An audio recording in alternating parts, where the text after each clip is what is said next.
Donc, nous avions commencé un partage sur l'autel. Donc, on avait, ça fait un moment qu'on a commencé déjà l'autel. On avait vu sur Deutéronome chapitre 12. Deutéronome chapitre 12, c'était notre texte de base par rapport à l'autel. Donc, nous avions vu que Dieu, lorsque Israël est sorti d'Égypte, Dieu avait donné en fait des ordonnances à Israël en disant que dans Deutéronome 12, on peut prendre le verset 2. Vous ferez totalement disparaître tous les lieux où les nations que vous allez déposséder rendent un culte à leur Dieu. Sur les hautes montagnes, sur les collines, sur tout arbre verdoyant, vous renverserez leurs autels, vous briserez leurs stèles, vous brûlerez au feu leurs poteaux d'Achéra, vous abattrez les statues de leurs dieux, et vous ferez disparaître leurs noms de ces lieux-là. Vous n'agirez pas ainsi à l'égard de l'Éternel votre Dieu, mais vous le chercherez au lieu que l'Éternel votre Dieu choisira parmi toutes vos tribus pour y placer son nom, et l'y faire demeurer. C'est là que tu iras. C'est là que vous présenterez vos holocaustes, vos sacrifices, vos dîmes et tout. Donc, nous avions vu ici, par rapport à ça, que déjà le lieu où Israël adorait Dieu, c'était à Jérusalem. C'était au temple. Vous voyez, parce que le temple, c'était ça, c'était là-bas qu'il y avait la présence de Dieu. Ok? Maintenant, nous avions essayé de voir par rapport au fait de renverser les autels, renverser les poteaux d'Achéra, qu'est-ce que c'est? Nous avions vu cela par rapport à la nouvelle alliance. La Bible nous dit dans le livre de 2 Corinthiens chapitre 10, le verset 4. La Bible nous dit dans le livre de 2 Corinthiens 10, verset 4. On avait vu ça, on a dit que la Bible nous dit qu'aujourd'hui, je ne peux pas aller renverser physiquement comme ça un autel ou bien un endroit où les gens rendent un culte à leur Dieu. Non, je ne peux pas aller le faire parce qu'aujourd'hui, ça ne s'appelle pas renverser l'autel comme ça. Non, aujourd'hui, ça s'appelle du vandalisme. Vous voyez, on appelle ça du vandalisme. Donc Dieu même condamnera cet acte-là. Et nous avions vu que quand Dieu n'est plus dans un système, toutes les personnes qui continuent à pratiquer ces systèmes-là, en réalité, ils sont dans l'idolâtrie. Vous voyez? Nous avions vu même par rapport au serpent de Moïse qu'il avait élevé, Néhushtan. C'est-à-dire quand Moïse, quand les Moïse des patriarches sont morts, Israël était venu en fait rendre un culte à ce serpent-là. Vous voyez? Or là, c'était l'idolâtrie. C'est-à-dire Dieu s'est servi à un moment précis par rapport à ce serpent-là pour donner la vie au peuple. Vous voyez? Ceux qui fixaient le regard sur le serpent avaient la vie. Nous avions fait ce parallèle-là par rapport à Jésus aussi, parce que la Bible nous dit que quand le Fils de l'homme sera élevé, comme Moïse éleva le serpent dans le désert, il faut que le Fils de l'homme soit élevé, afin que quiconque croit en lui ne périsse point, mais qu'il ait la vie. Donc on passe là, c'était juste une aparté. Nous avons vu que, en réalité, Jésus, c'est lui le véritable serpent sur lequel, quand nous fixons nos regards, nous avons la vie. Vous voyez? C'est-à-dire, Moïse qui élevait le serpent dans le désert, c'était une image du véritable serpent qui est Christ. C'est-à-dire, Dieu a pris une caractéristique du serpent, parce que le serpent a été élevé, Jésus aussi doit être élevé. Vous voyez? Et celui qui fixait ses regards sur lui avait la vie. Donc, on avait dit que quand Dieu change, quand Dieu n'est plus dans un système, tous les gens qui continuent à demeurer dans ce système-là, en réalité, ils sont dans l'idolâtrie. Ça, on avait vu ça par rapport à 1 Corinthiens chapitre 10. Ouais, 1 Corinthiens chapitre 10 nous parle de ça. Mais revenons à ce que nous avions dit, 2 Corinthiens 10.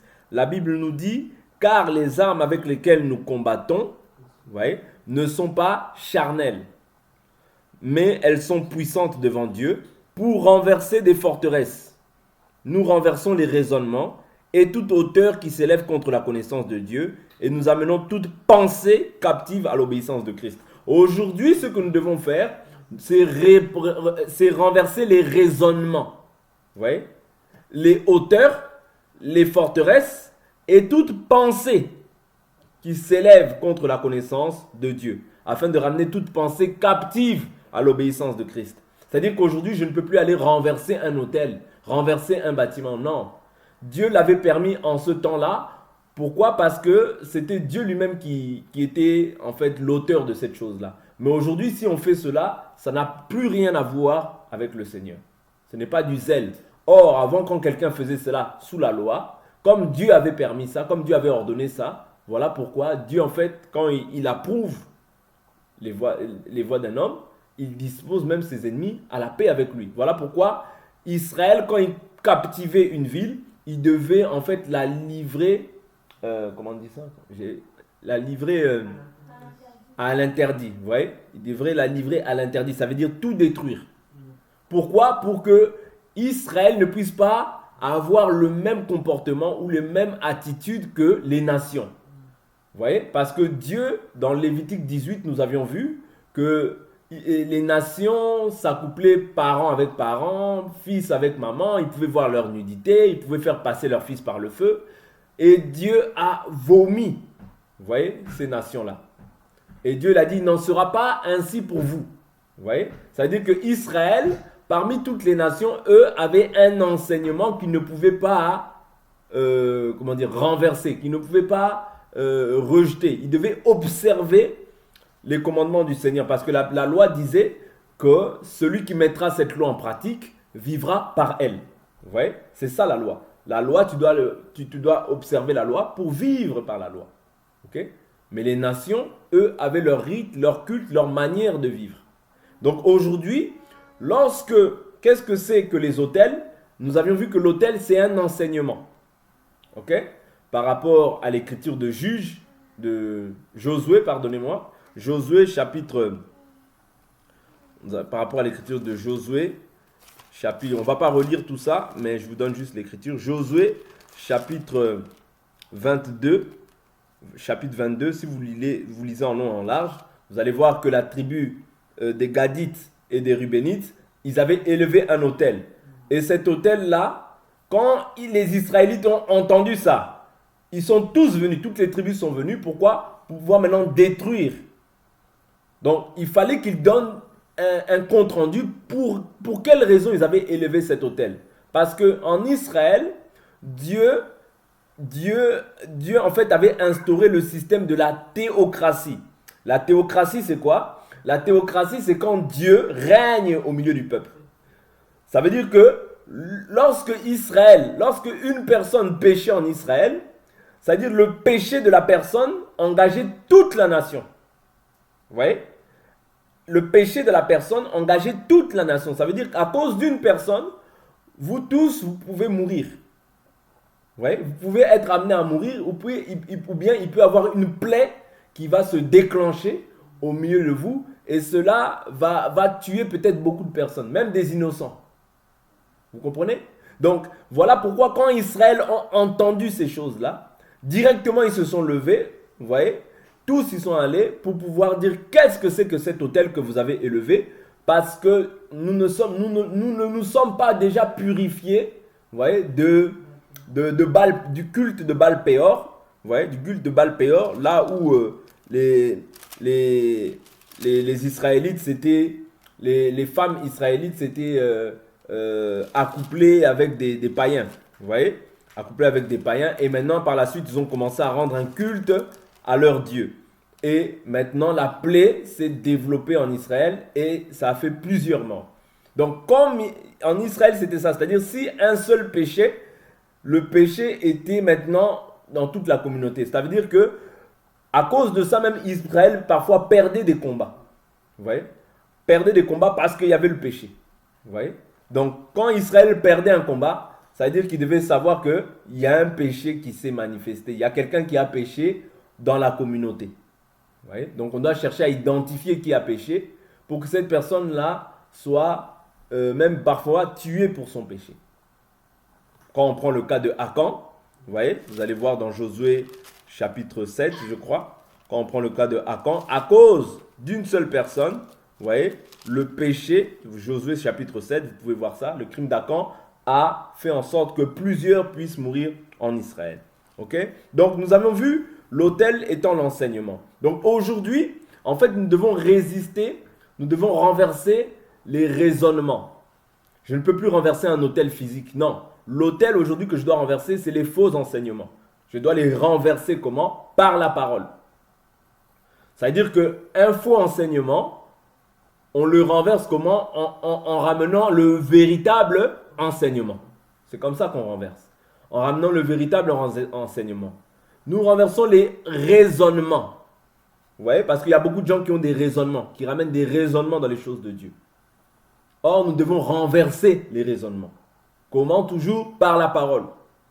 Vous voyez? Et toute pensée qui s'élève, ça veut dire qu'il y a des pensées qui s'élèvent contre la connaissance de Christ. C'est contre ça, c'est-à-dire c'est contre ça aujourd'hui que nous devons résister. Vous voyez?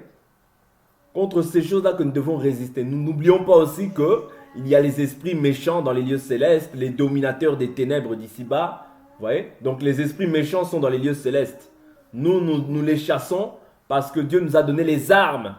Vous voyez, pour combattre. Les armes pour combattre, c'est quoi? C'est la parole, c'est l'épée. Prenez, la Bible nous dit, mettez à vos chaussures le zèle. Éphésiens 6, verset 10. Mettez à vos pieds le zèle que donne l'évangile de paix. Prenez le bouclier de la foi, vous voyez, le casque du salut, l'épée de l'esprit qui est la parole de Dieu. Et la ceinture de la vérité, la cuirasse de la justice. C'est-à-dire toutes ces choses-là, ce sont des armes pour résister dans les mauvais jours. C'est ça que la Bible nous dit. Vous comprenez? Donc nous avions pris aussi l'écriture de 1 Roi, chapitre 19, pour voir comment est-ce que l'autel de 18, pardonnez-moi, 1 Roi 18, pour voir comment est-ce que l'autel avait été renversé en Israël et comment est-ce que Élie est venu pour rétablir maintenant l'autel. 1 Roi, chapitre 18, le verset 16. On va lire un peu. 1 Roi 18, le verset 16. La Bible nous dit, Abdias étant allé à la rencontre d'Akab, lui fit son rapport. Alors Akab se rendit à la rencontre d'Élie. Lorsqu'il aperçut Élie, Akab lui dit, est-ce toi qui jettes le trouble en Israël? Élie répondit, je ne trouble pas Israël. C'est toi au contraire et la maison de ton père, puisque vous avez abandonné les commandements de l'Éternel, et que tu t'es rallié au culte des Baals. Envoie maintenant rassembler tout Israël auprès de moi, au mont Carmel, ainsi que les 400 prophètes de Baal et les 400 prophètes d'Achéra qui mangent à la table de Jézabel. Akab envoya des messagers vers tous les Israélites et rassembla les prophètes au mont Carmel. Alors Élie s'approcha de tout le peuple et dit, « Jusqu'à quand clocherez-vous des deux côtés ?» Vous voyez? En fait, Israël s'était livré maintenant à un culte étranger, à un culte de Dieu étranger. Or, c'était des choses qui étaient formellement interdites. Voilà pourquoi en Israël, quand le roi pêche, cette malédiction vient sur le peuple. Vous comprenez? Lorsque le roi pêche, la malédiction vient sur le peuple. Vous voyez? Donc, c'était comme ça. C'est-à-dire que comme Akab était roi d'Israël, mais, c'est-à-dire, comme lui, il avait fait entrer les dieux étrangers, c'est-à-dire le peuple aussi maintenant s'était livré à l'adoration des dieux étrangers. Voilà pourquoi maintenant, quand il y a les dieux étrangers qui sont entrés, le peuple maintenant cloche des deux pieds. Ils ne savent plus s'ils doivent servir Dieu, ils ne savent plus s'ils doivent servir les dieux étrangers. Vous voyez? Or, là maintenant, qu'est-ce qui se passe? La Bible nous dit, jusqu'à quand clocherez-vous des deux côtés? Si l'Éternel est Dieu, ralliez-vous à lui. Si c'est Baal, ralliez-vous à lui. Le peuple ne lui répondit rien. Élie dit au peuple, je suis resté moi seul prophète de l'Éternel, et il y a 450 prophètes de Baal. Que l'on nous donne 2 taureaux, qu'ils choisissent pour eux un taureau, qu'ils le découpent et qu'ils le mettent sur le bois, sans y mettre le feu.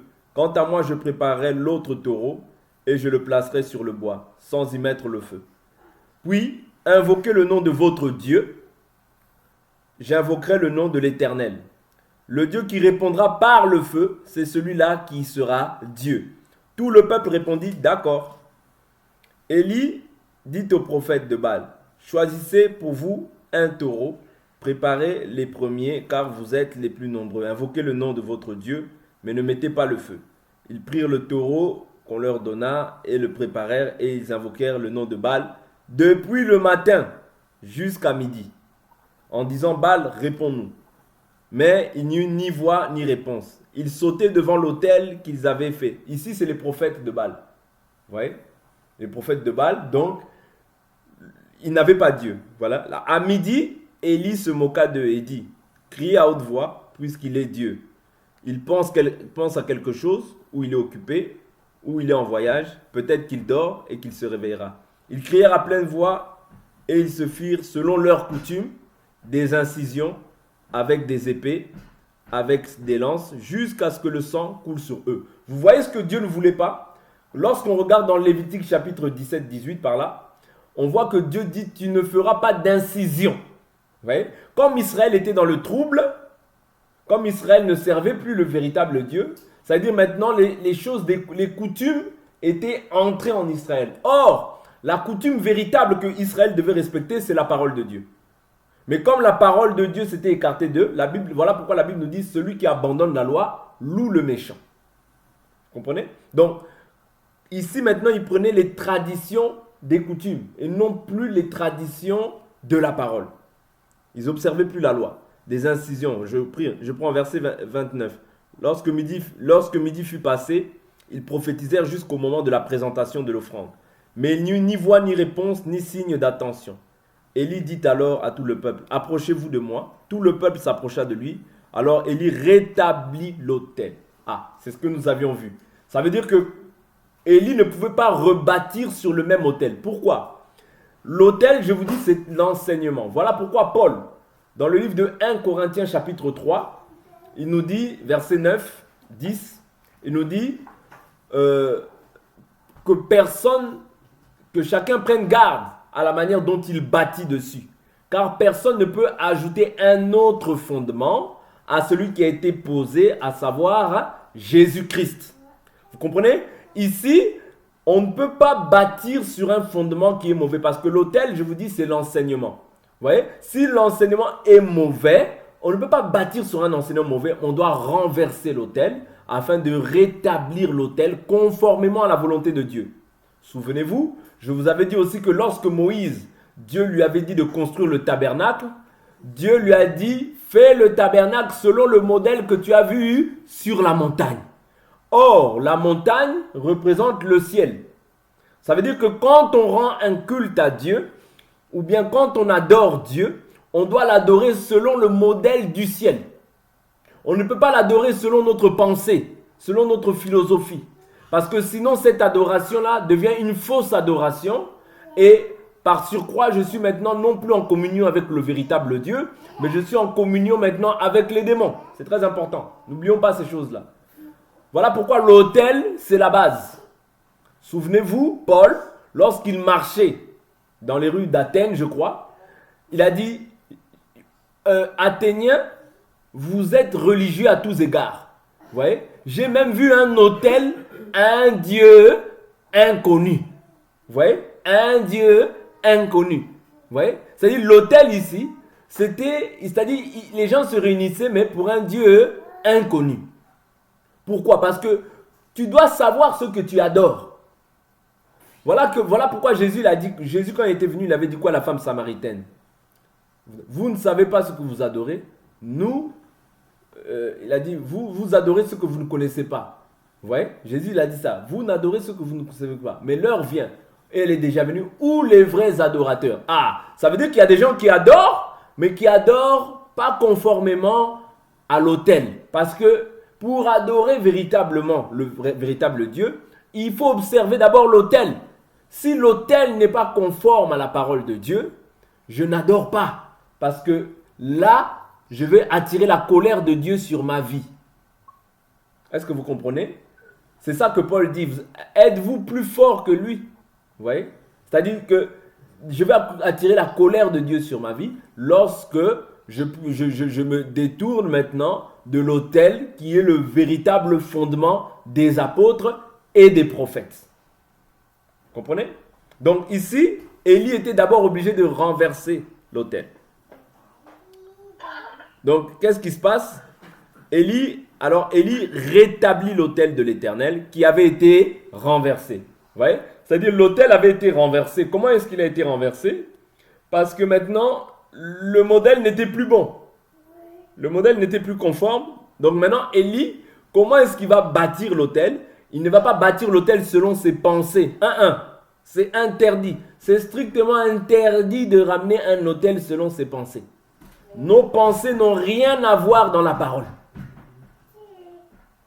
Quand tu vois un hôtel où il y a marqué hôtel des Diamana, ça, faut sortir.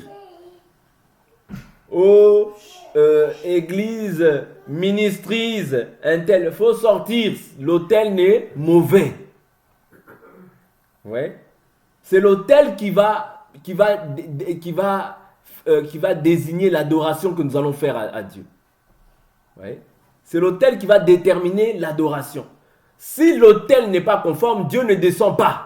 Même si vous priez, même si vous criez, même s'il y a le feu qui descend. Regardez, hein, ils ont prié de 6h jusqu'à midi. C'est pas parce que tu pries longtemps que Dieu est là. Est-ce que vous comprenez? Les prophètes de Baal, ils ont prié de 6h jusqu'à midi. Vous voyez? Donc 6 heures du temps, ils ont pris le temps de prier, de faire Baal, descend, Baal. Dieu n'est pas descendu. Pourquoi? C'est pas tout ça. C'est pas. La Bible nous dit l'obéissance vaut mieux que le sacrifice. C'est-à-dire que les gens, ils se sont focalisés beaucoup plus sur les sacrifices, mais peu sur l'obéissance.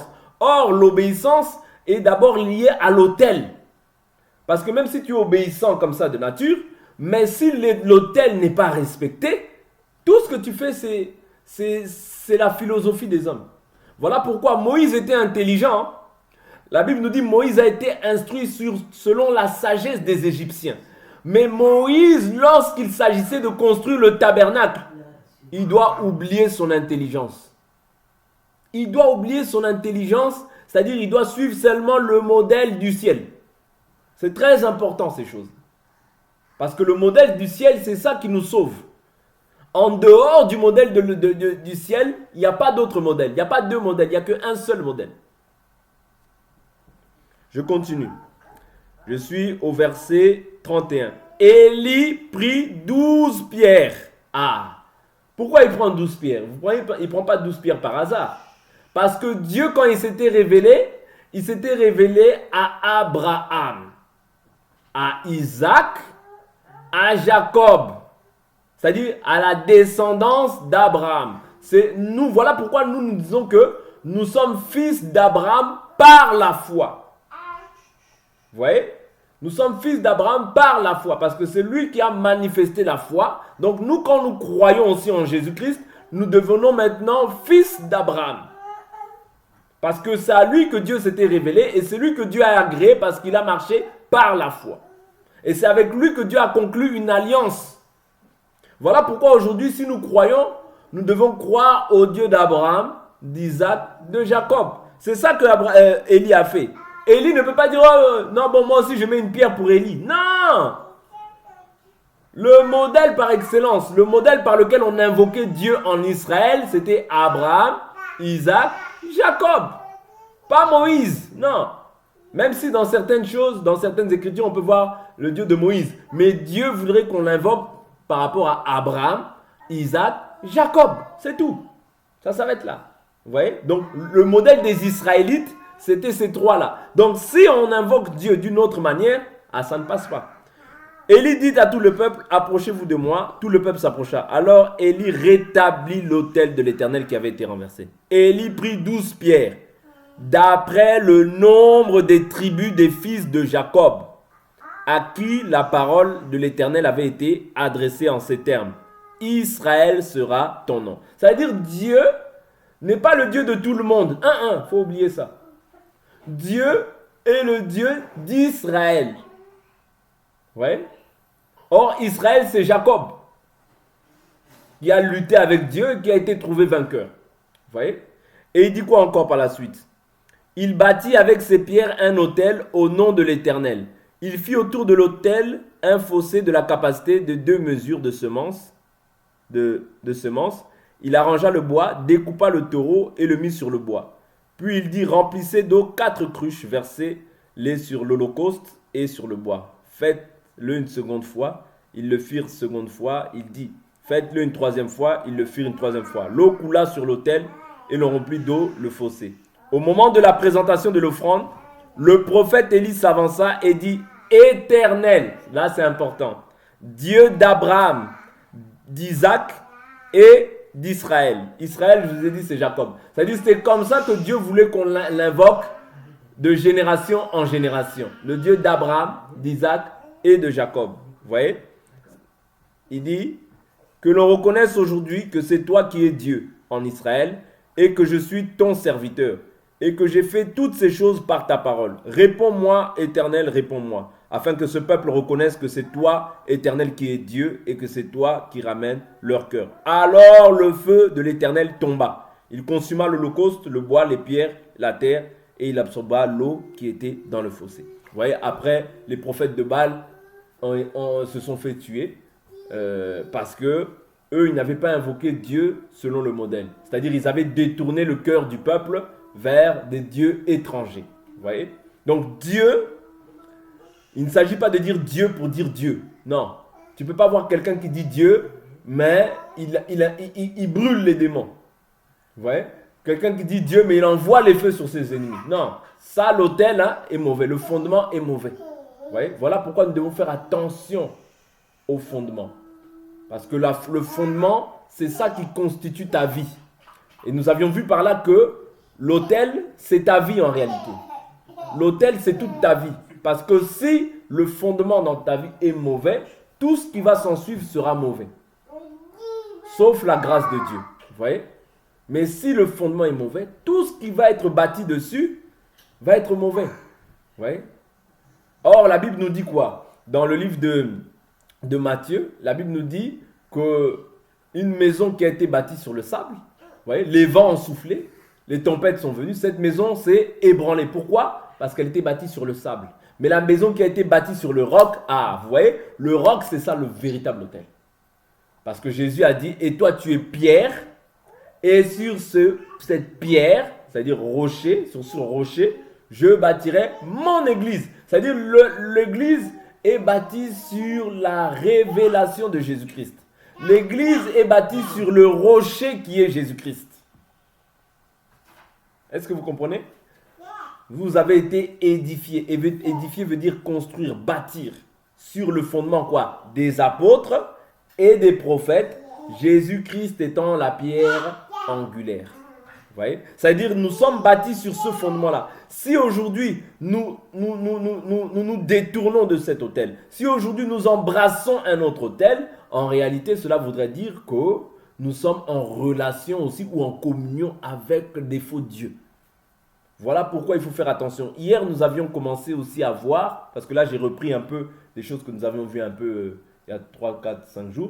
Vous voyez, mais pour ramener aussi Gaylor à notre compréhension de ce que nous sommes en train de partager. Mais ce que je veux vous faire comprendre par là, c'est que les nations aussi avaient leur autel, avaient leur manière d'adorer Dieu. Mais eux, ils adoraient les idoles et non pas le véritable Dieu. Vous voyez, les nations aussi avaient leur manière de rendre un culte à leur Dieu. Vous voyez, donc ce n'est pas quelque chose de nouveau. Non, même lorsqu'on voit par exemple l'islam, lorsqu'on voit par exemple les Kimangis, tout ça, ce sont des dieux étrangers. Ce sont des autels étrangers. Quand on voit même des gens qui se disent chrétiens, mais tu vois que c'est une femme qui dirige l'assemblée, ce sont des dieux étrangers. Même s'il y a des miracles, même si ce sont des dieux étrangers, l'autel est mauvais et l'autel doit être renversé. Je vous ai dit comment est-ce qu'on renverse un enseignement. On renverse un enseignement par un autre enseignement. Vous voyez? C'est-à-dire quand quelqu'un a un mauvais enseignement, je dois lui présenter le bon enseignement afin que l'enseignement qu'il a soit renversé. Vous voyez? Quand quelqu'un brûle les démons, quand quelqu'un dit moi, œil pour œil, dent pour dent, là, il m'a fait du mal, je vais lui faire. Non, non, non, ça, l'autel n'est pas correct. Voilà pourquoi l'autel doit être bâti sur les 12 pierres. Et sur Abraham, Isaac et Jacob. Vous voyez? Parce que nous devons observer la loi, nous devons observer les prophètes, nous devons observer aussi ce que les apôtres ont dit par rapport à toutes ces choses-là. Et c'est ça qui va nous donner la lumière par rapport à la manière d'enseigner, par rapport à la manière de présenter Jésus. Vous voyez?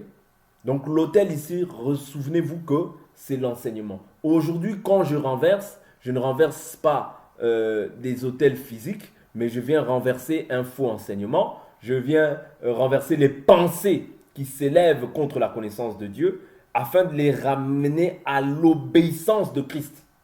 Ouais. À l'obéissance de la parole.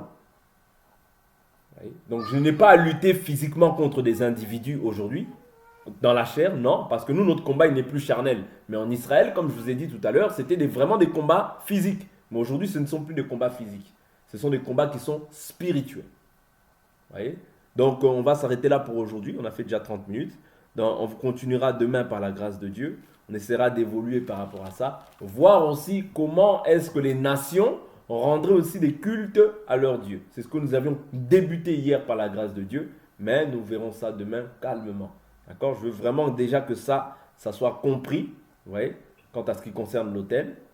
Donc nous devons retenir simplement que nous, l'autel sur lequel nous adorons, nous sommes fondés sur la parole. Vous voyez? Parce que si nous ne sommes plus fondés sur la parole, ah ben ça va être les pensées des hommes qui vont agir. Ça va être les raisonnements des hommes qui vont agir.